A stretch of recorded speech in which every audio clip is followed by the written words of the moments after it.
DPA news Marathi, शोध सत्य बातमीचा।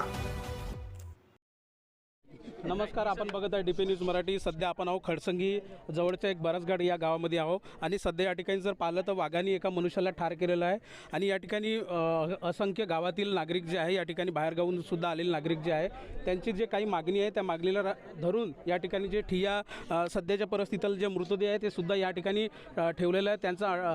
त्यांची मागणी आहे की जोपर्यंत त्यांच्या मागण्या पूर्ण होत नाही तेव्हापर्यंत ते इथून मृतदेह हालू सुद्धा देणार नाही। आपल्यासोबत काही सामाजिक कार्यकर्ते सुद्धा जोडले, त्यांच्याकडून आपण त्यांची मागणी जाणून घेणार। दादा, काय मागणी तुमच्या सध्या? आता या ठिकाणी वाघाने माणूस ठार केलेला आहे, काय मागणी? आता वाघाचं जे आता वाघाने मारला आहे, याच्या अगोदर एक वानगावला घटना झाली, हे दुसरी घटना आहे। वारंवार ह्याच घटना होत आहे।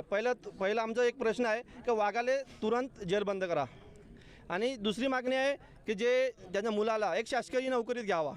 त्याच्यानंतर जे सभोवताल शेती आमची सर्व जंगलाला लागून आहे, शासनाला आम्ही वारंवार निवेदन देत आहोत की जाळीचे कंपाऊंड करा। जाळीचे कंपाऊंड न करता यांनी ते पार रचली।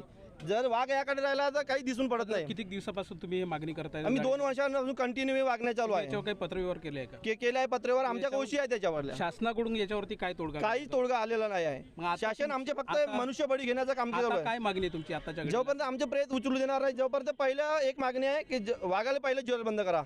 त्याच्यानंतर मुलं आहे त्यांचा, याला एक शासकीय नोकरीत घ्या। दुसरी मागणी आहे जे मोबदला आहे तो मिळणारच आहे, ज्यांचा जीव गेला त्यांनाच माहीत आहे, नाही का। आणि तिसरी मागणी आहे की जे पुरी शेती आहे यांना जाळीचं कंपाऊंड करून द्या आणि जे वन्य प्राणी आमच्या शेतात येत आहे यांचा पूर्णपणे टोटल बंदोबस्त झाला पाहिजे। तोपर्यंत आम्ही हे प्रयत्न उचलू देणार नाही। नक्कीच या ठिकाणी जर पाहिलं तुम्ही तर या ठिकाणी असंख्य शेतकरी नागरिक या ठिकाणी जमलेला आहे। या ठिकाणी बघू शकता हे प्रेत सुद्धा आहे, परंतु वन विभागाचे कर्मचारी सुद्धा या ठिकाणी उपस्थित आहे। परंतु या ठिकाणी जे आहे सध्याच्या परिस्थितीला जे परिस्थिती आपण या ठिकाणी बघत आहे, वरिष्ठ अधिकारी या ठिकाणी पोहोचले नाही आणि त्यामुळे या ठिकाणचा जो मृतदेह आहे हा हलवू देत नसल्यामुळं या ठिकाणी शेतकरी वर्गामध्ये सुद्धा तीव्र संताप व्यक्त केला जात आहे। कारण गेल्या कित्येक वर्षापासून या ठिकाणी जे जाळीचं कंपाऊंड जे आहे वन विभाग दुर्लक्ष करत आहे। जाणीवपूर्वक हा शेतकऱ्यावरती अन्याय आहे। अजून काय त्यांच्याकडून समस्या ते जाणून? याच्या 3 दिवसा अगोदर कंटिन्यू 2 दिवस शेतामध्ये वाघ होता। यांच्या सूचना आपण वन विभागाला दिल्या आणि ते न्यूजमध्ये आलं, पण याच्या का वन विभाग पूर्णपणे दुर्लक्ष करत आहे आणि इथून आम्हाला रोज येणं जाणं शेतीत करावं लागते आणि हे ते जंगलात आहे थोडं 5-50 मीटर, पण याच्यानंतर शेतामध्ये 2 दिवस कंटिन्यू वाघ होता। मग काय तुम्ही याच्या अगोदर वन विभागाच्या कर्मचाऱ्या मनुष्यवधाचा गुन्हा दाखल का नाही केला? मग आतापर्यंत मनुष्यवधाचा गुन्हा दाखल का नाही? शासनावर कोणते गुन्हे दाखल झाले? जे गुन्हा दाखल झाला तर आपल्या होते ना, आज वाघ मारा तर उद्या आपला गुन्हा दाखल। मनुष्यवधाचा गुन्हा दाखल आतापर्यंत झाला नाही की? नाही तेच करावं लागणार आहे, म्हणून आम्ही प्रयत्न उचलतो। येऊन द्या वरिष्ठ अधिकाऱ्यांना, तेव्हा कळणार त्यांना। या ठिकाणी जर पाहिलं तर आमचे जीव घ्यायला लागले ते सर्रास जे आहे शेतकऱ्यांचा हा जाणीवपूर्वक जीव घेतला जात आहे। कारण 2-3 दिवसा अगोदर या ठिकाणचे शेत शिवारामध्ये वाघाचा जे आहे सहवास होता, हे अशी माहिती आहे या ठिकाणी दुर्लक्ष करण्यात आलं आहे आणि याच दुर्लक्षतेमुळे आज या शेतकऱ्याचा जीव गेलेला आहे। या जीव गेलेल्या पीडित शेतकरी जे त्यांचा मुलगा सुद्धा उपस्थित आहे। दादा, काय नाव तुमचं? आलं राहुल।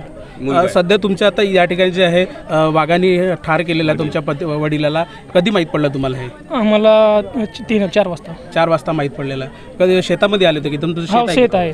शेत आहे तुमचं? माझ्या भावाच्या शेत आहे इथं शेताला आलो। काय मागणी तुमची सध्याच्या परिस्थितीला आताच्या? मागणी काही ना, फक्त आम्हाला मोबदला पाहिजे, माझा भावाला ड्युटी पाहिजे। तुमच्या भावाला ड्युटी पाहिजे आणि मोबदला पाहिजे। नक्कीच या ठिकाणी जर पाहिलं तर पीडित जे आहेत वाघाचा बंदोबस्त बहुत दिक्कत होऊन राहिली सर।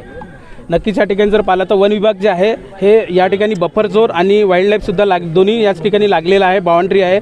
परंतु या ठिकाणी जे आहे वन विभाग कुठंतरी दुर्लक्ष करत आहे, शेतकऱ्यावर जाणीवपूर्वक अन्याय जो करत आहे। या ठिकाणी जर पाहिलं तुम्ही तर या ठिकाणी मृतदेह आहे, परंतु वन विभाग जे आहे या ठिकाणी कुठलेही ठोस पाऊल घेत नाही, त्यामुळे हा शेतकऱ्यावरती जाणीवपूर्वक अन्याय करण्यात येत आहे। DPA न्यूजसाठी प्रतिनिधी जगदीश मेश्राम, चंद्रपूर।